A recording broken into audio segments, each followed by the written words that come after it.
I think you've taken Iron Man on this great epic journey through these films, but I want you to tell me if you ever thought, when you first started reading this one, that there'd be this fight with Avengers versus Avengers. I know. Well, I want to say, I had it all mapped out in my head. I've been on the whole roller coaster, for years and years now. It's just been great. I think we're going into our 10th year.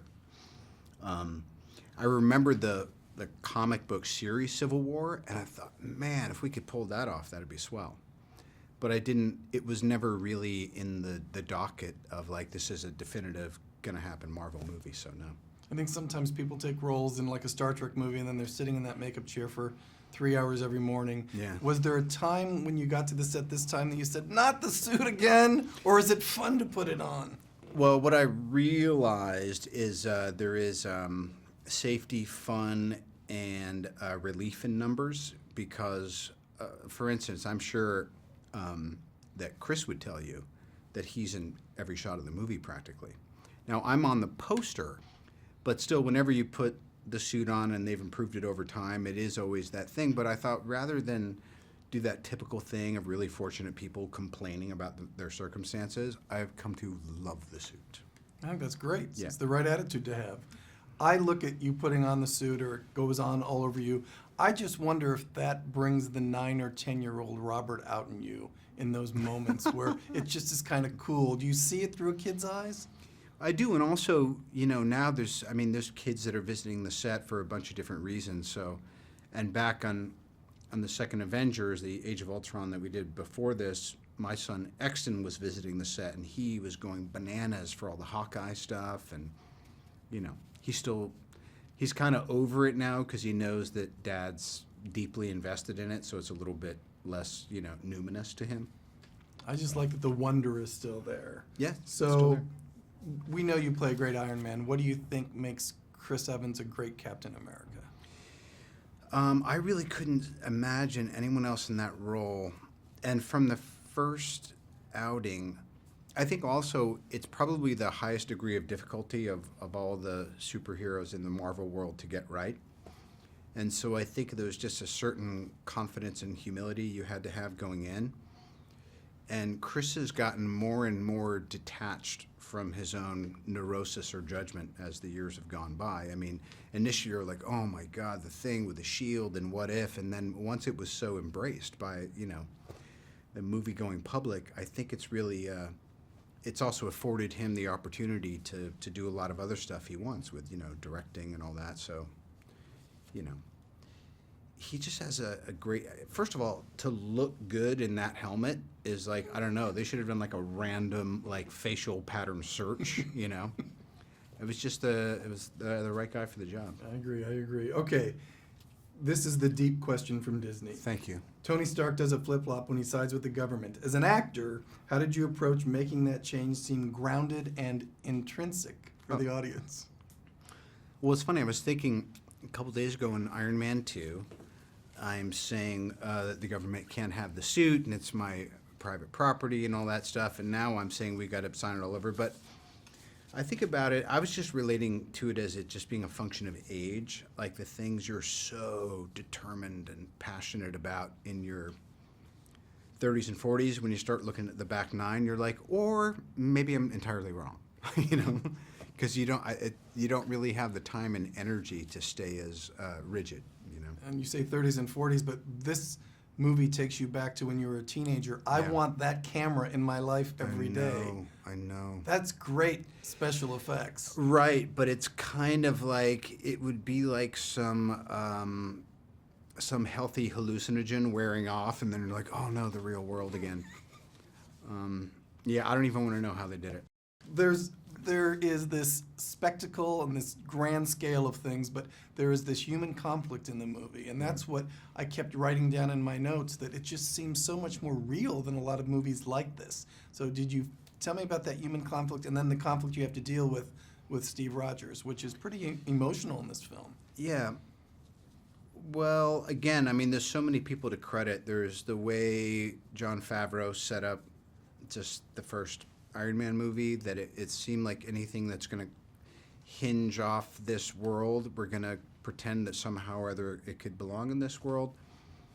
And then from the first Avengers film, Joss Whedon was, to his credit, and Marvel and Kevin and everybody they're like, all right, we just want to kind of feather this in and lightly insinuate that there's going to be trouble down the road.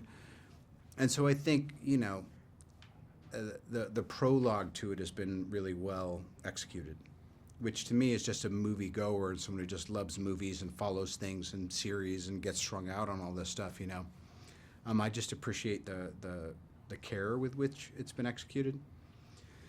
But then I guess too, sometimes I have felt guilty about the jealousy or envy I've had for other people's relationships with the world, or just like that childish thing of why, and because Tony's dad Howard so felt that Steve Rogers was the definitive American. He was like a son to him. Mm-hmm. And then there's always, as usual, all this kind of dark tragedy around everything. So, it was in there. It was always in the comic books. And then I credit the Russos, the directors, for really being able to, again, keep it grounded. And once they took over the Captain America side of things, I felt like they were kind of pretty close to Favreau's original ideation of how things should be played. So you mentioned the Russos, and I think it would be difficult enough to work with one director, but you've got two minds working. Do they always work in sync? Do you love it? What's the difference?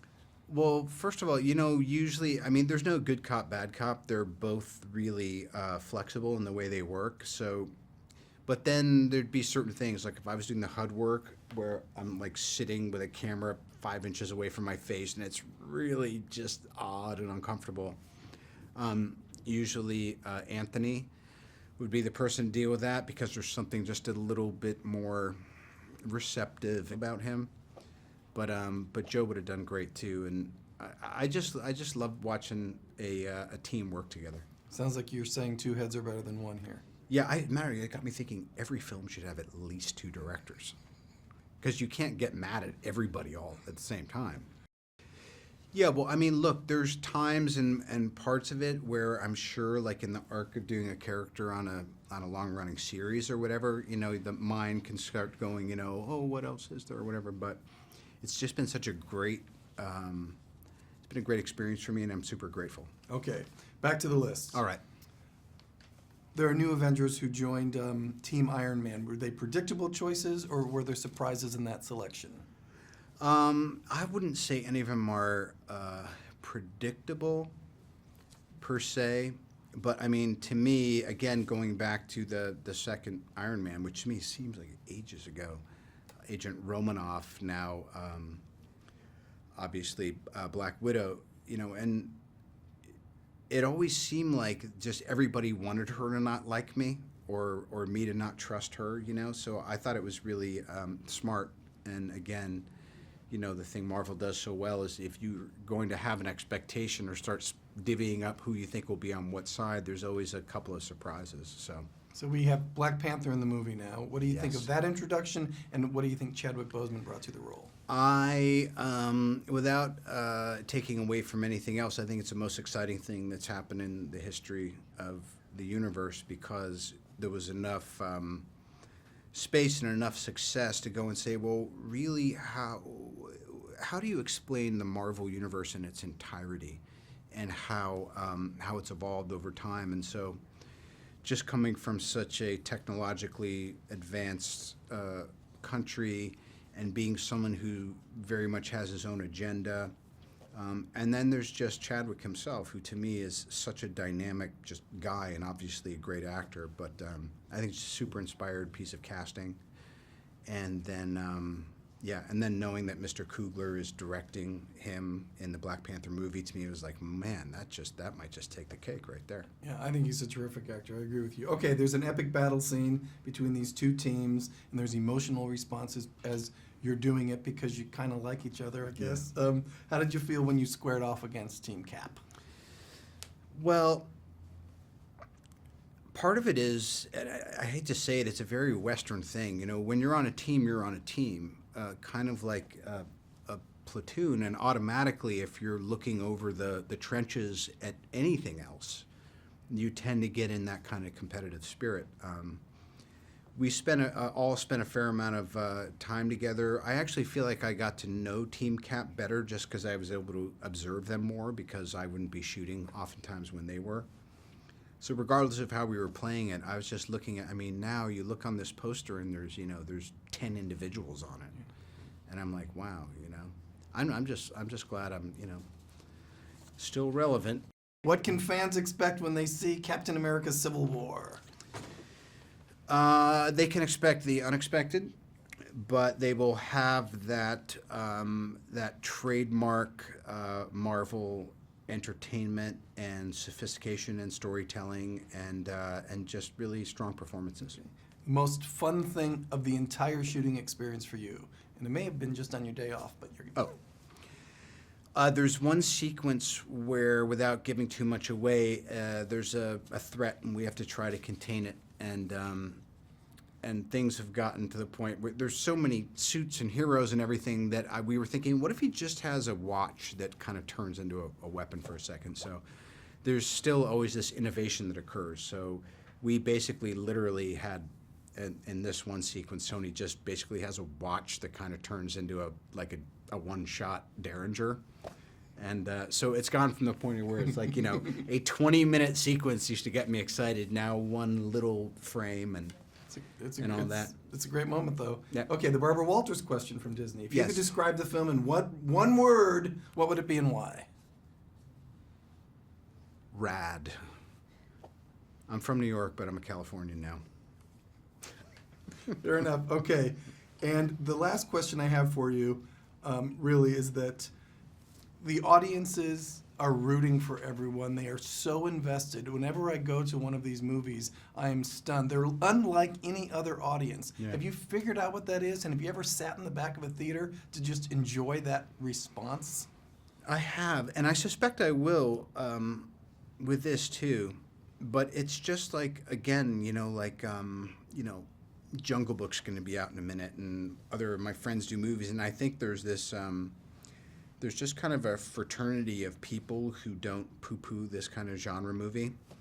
And I met a fair amount of them the first time I went to Comic-Con, and I am friendly with people who kind of, peek out of the closet and you go, dude, I'm crazy about Civil War or whatever. So I think, again, that, because the movies are just executed very well, they exist as just pure entertainment. But then there's this little constellation that gets lit up in people who are fans of the comics back in the day or just love this kind of storytelling. So, I'm all for geeking out on Marvel picks.